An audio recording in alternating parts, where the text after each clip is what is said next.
Bueno, venimos de realizar dos talleres, tanto el día de ayer como hoy, en el plenario de delegadas y delegados de la UNTER, con Gabriela Gutrich, una compañera del Bolsón, trabajando algunas reflexiones sobre feminismos, poder popular y sindicalismo. Esto es un poco un intento de síntesis de las capacitaciones que venimos realizando en las seccionales de la provincia, con la intención, en principio, de poder reconocer cuáles son los aportes que nos brindan las herramientas teóricas, prácticas del movimiento de mujeres y feministas, tratando de despejar algunos mitos y prejuicios que suelen circular en torno, digamos, a este movimiento y que son un poco los obstáculos con los que nos encontramos para poder transversalizar e incorporar la perspectiva de género y feminista en las construcciones políticos sindicales, ¿no? Entonces nos dimos ese primer trabajo partiendo de estos sentidos comunes patriarcales que suelen circular en los diferentes espacios que vamos incorporando para poder problematizarlos, ponerlos en común, entender de dónde vienen esos prejuicios y después pasar a hacer una genealogía de cuáles son las corrientes históricas feministas y cuáles son sus principales aportes teóricos y prácticos. Y después de ese trabajo, lo que empezamos a realizar es una reflexión más situada sobre cómo impactan las lógicas patriarcales en el marco de nuestras construcciones sindicales y cómo nos podrían aportar los feminismos herramientas para ir transformando las formas y también los contenidos con los que desarrollamos nuestra lucha político-sindical. Y bueno, por cierto, digamos que este espacio, digamos, con estas discusiones sea parte de un plenario de delegadas y delegados de toda la provincia es realmente, digamos, muy importante porque implica empezar a jerarquizar algo que siempre suele ser planteado en espacios sindicales y también de izquierdas como algo secundario, específico, marginal, cuando en realidad es una problemática que abarca a toda la clase trabajadora y más todavía cuando hablamos de una clase trabajadora feminizada como es el caso, digamos, de las trabajadoras de la educación. Así que la realidad es que estamos muy contentos por poder, digamos, tener el privilegio de venir a hacer este trabajo en el marco del Congreso de la UNTER y que esto también sirva para despertar el interés de aquellas seccionales donde todavía no hemos realizado el curso, digamos, con todo su desarrollo de 2 días y bueno, poder en todo caso a futuro seguir viajando por el interior de la provincia de Río Negro, convidando estas reflexiones para cada vez más incorporar la perspectiva de género y feminista a la construcción del sindicato, digamos, que hoy nos convoca, que es el caso de la UNTER. Sí, bueno, por un lado, digamos, hay que poder identificar lo que respecta un poco como a los contenidos de lo que suelen ser nuestras reivindicaciones como sindicato, ¿no? Entonces eso implica empezar a pensar cuál es el sujeto al cual queremos representar y en ese sentido tener en cuenta precisamente que gran parte de las y los afiliados de este sindicato son trabajadoras de la educación. Por lo tanto, la problemática de nuestra clase trabajadora está muy vinculada a las cuestiones de género. A la hora de trabajar salud laboral, por ejemplo, y pensar en las enfermedades psiquiátricas de trabajadores y trabajadoras que toman licencias, hay que poder ver y empezar a rastrear, digamos, y a hilar más fino en, por ejemplo, el lugar que puede llegar a tener la violencia de género, que no está contemplada, digamos, sus efectos entre esas causales que pueden implicar una licencia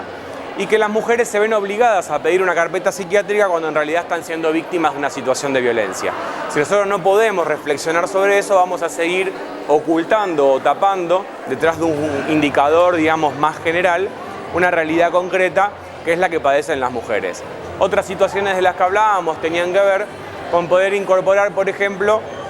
jornadas extendidas en las guarderías materno-paternales para los casos de ocasiones de movilizaciones,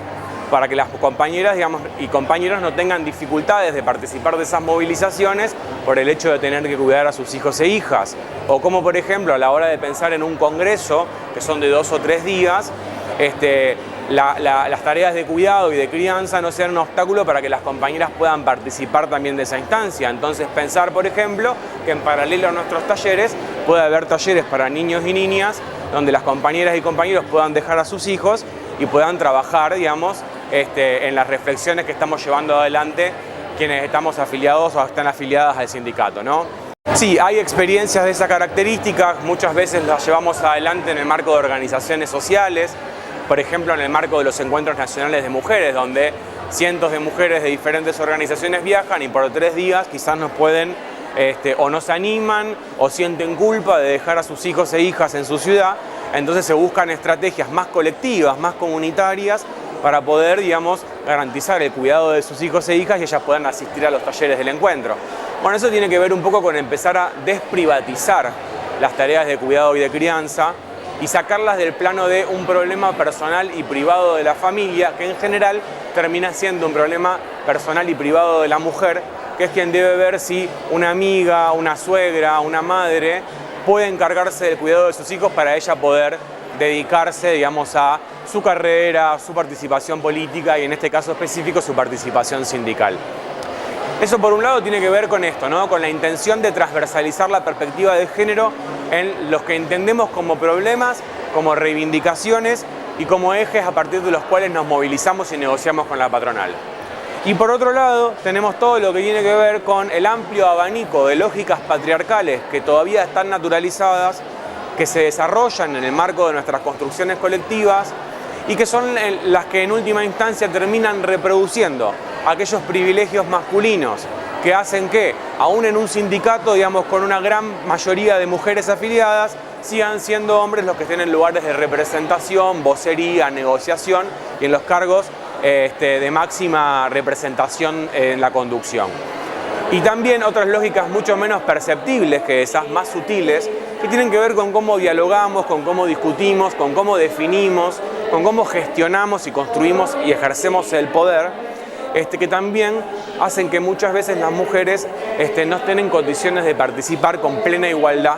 en los espacios mixtos que llevamos adelante en las construcciones políticos sindicales. Entonces eso implica un trabajo mucho más difícil, si se quiere, que ya no es tanto reivindicar hacia afuera, reivindicar y demandar a la patronal respuestas ante estos problemas, sino empezar a visibilizar un poco más qué es lo que pasa entre compañeros y compañeras, cuáles son las lógicas que todavía consideramos naturales, que creemos que tienen que ver con el carácter o con la personalidad de cada uno y de cada una, y que en realidad tanto nuestro carácter como nuestra personalidad están forjados en el marco de una cultura patriarcal.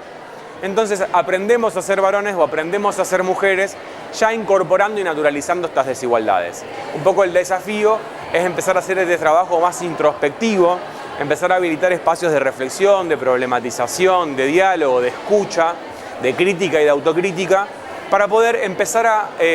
radicalizar aquellos aspectos de lo que consideramos necesariamente transformable en el marco de nuestras construcciones y poder empezar precisamente a prefigurar acá y ahora en nuestras construcciones colectivas esa sociedad que anhelamos para el mañana. Poder generar, digamos, dispositivos que democraticen, que generen mayor igualdad, más compañerismo, menos hostilidad,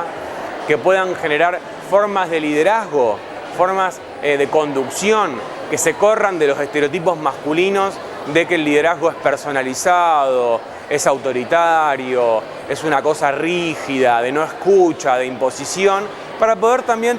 empezar a construir otras referencias acerca de cómo conducir espacios políticos que permitan a las mujeres empezar a imaginarse también pudiendo estar en esos lugares de conducción, y a que los compañeros también puedan empezar a gestionar de forma más cooperativa,